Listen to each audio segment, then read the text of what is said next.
Hey everyone, it's Dale Walker here, natural foot and ankle correction specialist, and as a result of you opening this email, it's at least showing me that you have the desire to improve your health and well-being, and the fact that you have been on my email list, it tells me that you have a commitment in some way, shape, or form to your foot health and well-being.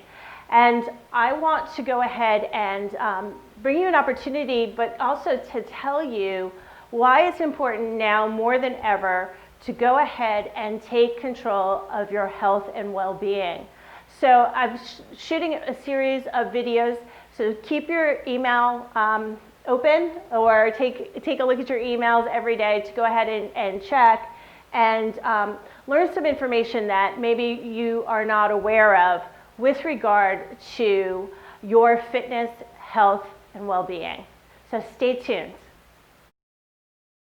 Hey everyone, here's what you need to stop doing. These are your mistakes with your exercise, your health, your activity.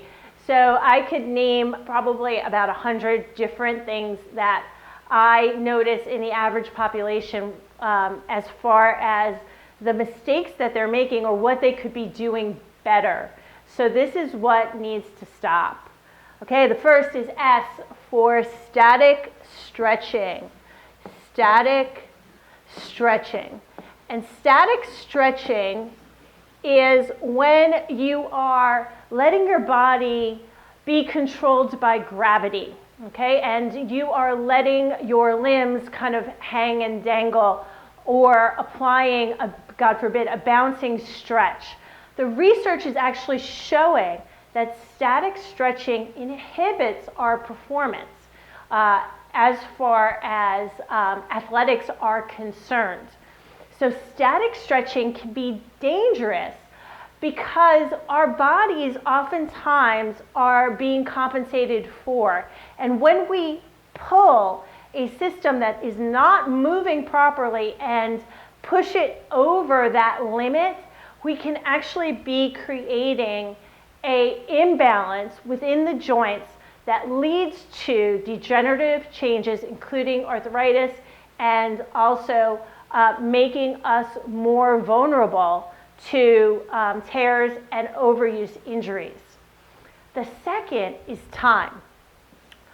Oftentimes, we're doing too much exercise. What is the time that you need to do to get the benefits that you need to get? So, for example, for your maximum cardiovascular benefits, the average person only needs 90 seconds of a maximum bout of exercise. Now, I'm not telling you to do that because that's not correct for everyone or appropriate. However, that's the research. And it doesn't mean also that you can't break down your exercise into little bouts to fit it in your day. So one of the things that I do, and it's on my YouTube channel, Fix You Online TV, is that I do my maximum bouts of exercise when I'm brushing my teeth. So I get to fit all of my maximum exercise benefits cardiovascularly within 5 minutes in the morning, done, over, completed. So overdoing. Another thing is that a lot of times we go to exercise class, and the exercise class is for an hour.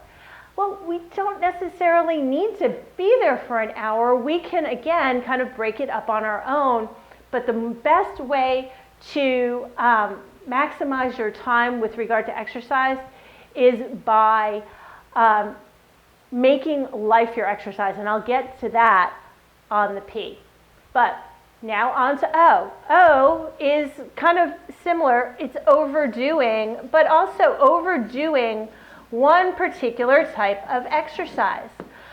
Our bodies are challenged in many different ways with regard to the sports that we might like to do, or just our lives in general.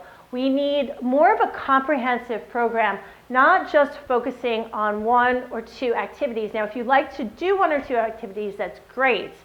However, you need to supplement that with a total body system. not just overdoing one particular area. And lastly, going back to consolidating for time or making life our exercise, what we're doing wrong is that we're exercising on poor alignment.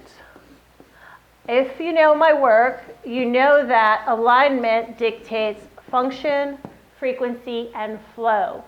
And if we're out of alignment, then our body is not working optimally. So if you're in the optimal alignment, every step that you take is an abdominal exercise. Every breath that you take is going to be able to create the exchange of oxygen and carbon dioxide optimally.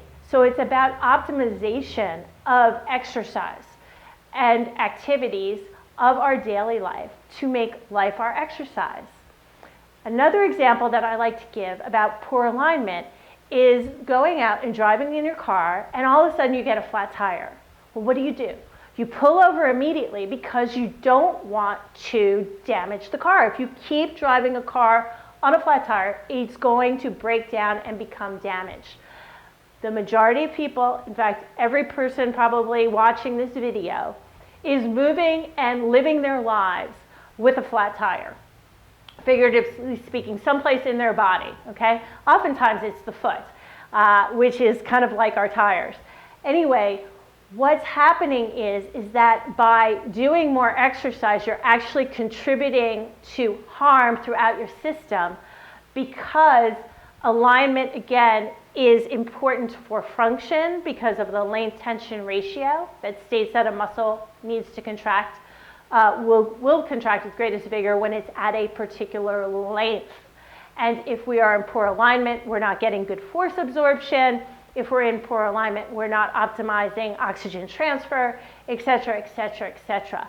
So it is the poor alignment that leads to both acute and chronic injuries within the body. So go ahead and take these steps, stop doing these, and in the next video, I'll tell you what you can start doing.